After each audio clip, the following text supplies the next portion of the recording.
good? Mm-hmm. Dylan, what's this season been like for you? It seems like there's been a lot of highs and lows. That 5-touchdown game against Air Force, and then kind of some limited touches against Fresno. How have you been navigating this season? I just been trying to star on my role, just do what's best for the team. Whatever the coaches need me to do, whether it's I need to pass protect more, or run the ball more, or be on special teams and do what I need to do. I'm just here for what they got me to do. I mean, everyone's probably confident and thinks they can help the team when they get the ball. But I mean, the stats are pretty obvious. When you get the ball, you guys do pretty well. I mean, are you a guy that obviously recognizes that and said, keep feeding me the rock? Yeah. I obviously, as a running back, I do want the ball. And like I said before, if they need me to run the ball a lot this game or any other game, like I want to do that. I could take the load. Whether I just, it's just depending on what the game plan is and who the team is. Like, I'm willing to do whatever. Do you kind of go into the game knowing, like, okay, maybe Malik's going to get more action this game, or maybe it's going to be Sire, or is it literally just during the game you kind of find out when your number's called? Yeah, I would say that's kind of how it is. I would think I'm not going to the game thinking one person is going to get more carries than the other. It's just we go out there and have fun, and whoever's in the game is whoever's in the game. Like, I'm one of the running backs to not be selfish, and same with everybody else. I believe that we're a unit in there, so we got a real brotherly love. So whoever's on there, like, I don't care, like whether I'm starting or Cy starting or Leak starting, like we all love each other enough that we know that we're eventually going to get in, and as long as we get in and do our job, that's all that matters. I don't know if you heard Spencer's comments about, how he admitted that you need to get more carries and he put it on himself. What does it mean to you that the coach has that much trust in you that he will say, yeah, we didn't get him enough carries in that game? It means a lot. I think that it just gives me more confidence, and also it just helps me understand that the coaches just believe in the things that I can do and, show out there. Is it cliche that you can get better as a running back as the game goes along, that you can start to feel out, see things, or how's that apply to you? I definitely would say I get better as the game goes. The main goal is to go out there and start fast at the end of the day, but you can also get better within the game. I would say it's a good thing to have, because first, looks kind of look different as the game go on.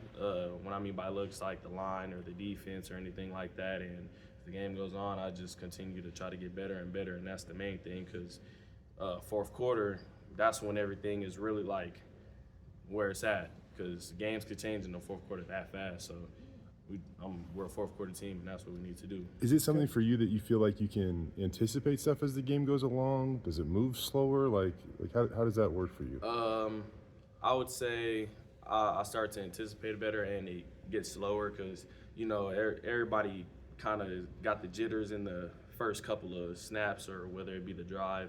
And then as the game goes on, like, everybody kind of just starts to relax, and you just start seeing things different. Your heart rate goes down, and you just, tend to be a little bit more calmer with your reads, or, listening to plays and, things like that. Is there something like a rhythm, like if somebody's out there for 4 or 5 plays in a row, maybe you get to carry it 3 times? Is there such a thing that you can kind of feel like you get in a rhythm?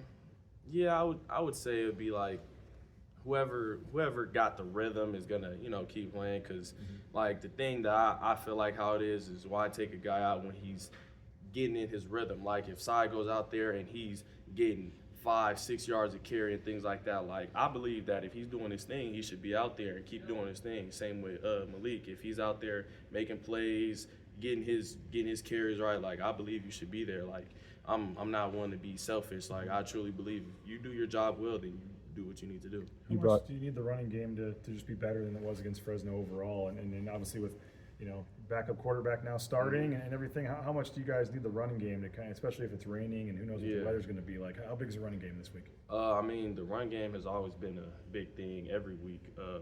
And then with the quarterback, like I truly believe that Max is totally fine to be able to go out there and operate at a high level.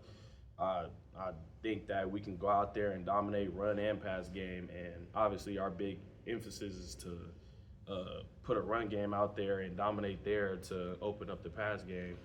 And What did you see in the Fresno game? I mean, I think you guys had more penalty yards than rushing yards. I mean, how do you get what were the issues, and do you think that's correctable? I mean, obviously San Diego State has a pretty good run defense too. Yeah, it's definitely correctable. All it is, we just got to be disciplined and, hear the play call, because we get told whether if it's on one or on two, so it's just a matter of just listening, and other than if it's not jumping off sides or holding, just know what you're supposed to do and what not to do, and if you need to let go of the guy, let go of the guy, and things like that. But it's fixable. It's not like we're doomed to be able to hold for the rest of our lives, but we good though. When you see you guys reading in the forecast, do you get a little bit excited as a running back knowing that you'll probably get the rock a little bit more? Yeah, I mean, I believe that regardless of the weather, like, we gonna run, like, and I feel like we playing at home, like, well, personally me, because I'm kind of around that area, so, like, it's gonna feel like, I'm back at home while I'm playing, but with getting the ball, I just believe that it's gonna be like any other game. We just gonna get the ball and do what we need to do, and we're gonna pass too. Like, I don't think we should be scared of the rain to be able to pass the ball as well, but obviously we want the emphasis of running it. I just with the rain, I guess, how do you feel playing in the rain? Like, how different is it to when you're carrying the ball when it's dry and hot? Well, it definitely is a difference because knowing the ball is wet and knowing it could get punched out easier and it's things like that. So it's just ball security that we need the most.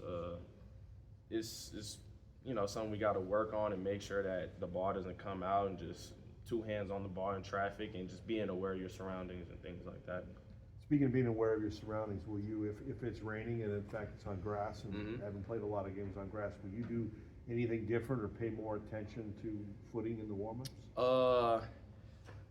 I want to say, like, nah, not really. It's not like I pay attention. Obviously, I have an idea, like, be aware of, you need to make sure you double the ball more or plant your foot in the ground and things like that. But the main focus is to know the game plan, execute my job, and things like that. Because if I start worrying about, let me make sure my foot is in the ground, I start thinking about other things like that, it'll mess up everything. So I'm just making sure I know my job and I do my job, and all those little things won't come natural. You brought up fourth quarter rushing. You have more fourth quarter rushing yards than anybody in America. What does that mean to you, and why do you think that's the case? I didn't know that, but it's definitely it kind of, that means it shows that I don't just play one quarter, 2 quarters, and just stop there. Like, I'm able to finish a game throughout. That's kind of what I think it means at that point. What does it take to be an effective fourth quarter rusher? Mentality. I would say having a good mentality about, regardless of what the score is, like, keep going. Like, no, it's kind of one of those things where, regardless of what goes on out there and whether the looks are bad or whatever, like, I got to get mine. You feel what I'm saying? Like, that's what I would say. You went into the season maybe 3rd or 4th on the depth chart. Nobody knew how much you'd play, whatever. Now you're the guy everyone's demanding get the ball more than anybody else. What has this season kind of been like for you?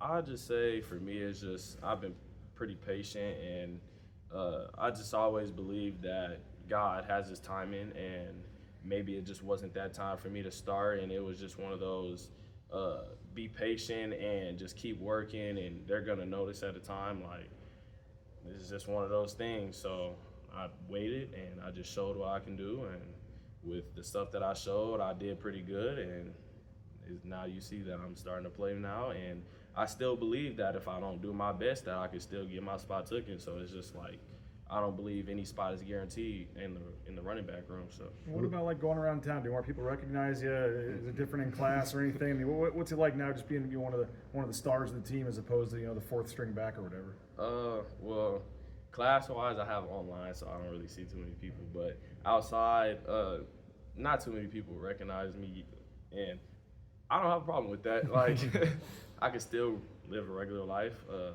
I don't think I'm, like, that big, so I think I'm like everybody else around here. Like, I don't think I'm bigger than the next person, even when I do. I think I'm still like every single body in here, like one of y'all. So, Well, Jay's a little different. But you kind of along the lines of, like, the depth chart and stuff. Like, probably during the season, like, you were probably a guy that could I don't know, sneak on the field for an opposing defense, but a little bit. But now that you got 12 plays of 20 or more yards, and that's one of the more explosive totals in the country. Like, have you seen like defenses maybe approach things a little bit differently when 2-4 walks on the field, or? Yeah, for sure. And that's something I had talked to my coach about. Like, I kind of got to start realizing that I'm that guy, and people are gonna play different compared to when Side's in the game, or when I'm in the game, or when Leak's in the game. Like, I just gotta understand that as a running back, and I gotta approach like the run game a lot different compared to how I approached it week 3 when people didn't really know me like that, and I'm just getting in. You feel me? So does that mean like maybe a few more tough yards? Or I don't know That probably means like the defense is probably more keyed into me, thinking like, okay, if we give him this type of hole, he's gonna like get out of there. So we probably need to put more people in the box, or we gotta fit these gaps like this. We gotta, things like that. John mentioned Coach D saying, "Hey, it can't happen." The 6 touches, whatever. Mm-hmm. Have you had that conversation with him or Nate Potter or Jay Mum? Are they saying like, "Be ready to go this week"? You're going to get a bigger load, or? They did say that to be ready, and that they didn't just say that to me though. They said that to every other running back. They just said be ready, because this is one of those games where we got to go in and like have a heavyweight fight. And with the 6 carries, I mean, I really don't have. I'm not gonna say I don't have a problem with it. Like, I feel like if that's what was with that game, it is what it is. I'm not mad about it, because at the end of the day, we still got more games to play, and whatever they feel like carry-wise that I deserve, then that's what it is. When you go into matchups like this week, where it's 2 of the top teams in the conference, how much does that excite you as a player? It definitely excites, because people really still kind of doubt us from time to time, because, we're Boise at the end of the day. And then on top of that, teams, regardless if they're the top team in the nation or the bottom team, everybody wants to play Boise, and they come with a certain intensity that they don't do to other teams. Like, so I'd say that playing this team, I know they're going to come out and play fast, play hard, physical, but at the same time, that's what we're going to do at a better level. So that's what I believe. Especially after that game after Fresno, how much are you guys motivated to just show everybody that isn't who you guys are? Yeah, we're definitely motivated to go out there and actually show what the Broncos are known to do. And yeah, pretty much. I mean, as bad as the season's been, or not bad, but I mean, a couple losses. You win your last 3 games, you're still hosting the championship game. I mean, you guys kind of see that path, like, hey, it's what it's happened. It's 3 games left here. Yeah, I mean, we still got everything in front of us. It's not like the world is ending. So we still got 3 games that we're gonna win, and I love to speak that into existence. So, and be able to host the championship game and go back to back to back, and go to a bowl game, win that too, and hopefully get into that playoff too. You have any friends on the San Diego team? Anybody you went to high school with or played against? Or I don't think so. I wouldn't be surprised if I did, because I know a lot of local people from where I'm from got offers from that school. I know I got one of them. I was one of them, but I don't know any current people. Nobody that's a real close friend. Yeah. I was just curious, now that you made it to this point, getting a bunch of reps and being one of the star running backs, what is it about running back? What's that mental toughness component of it? Because it seems like each position has its own variation of mental toughness. What have you learned about that?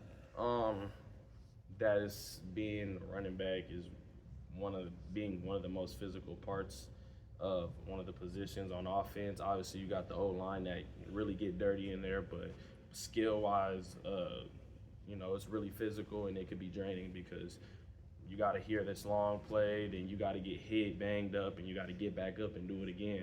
So it's just really more of that, knowing what you're getting yourself into. Like, you can't be no running back and be scared, because you're going to have to run in between people that might be 6'5", 300. Like, it's just having that fearless mentality and knowing that nobody can stop you. Do you have a lot of family and friends coming to this game? Yeah.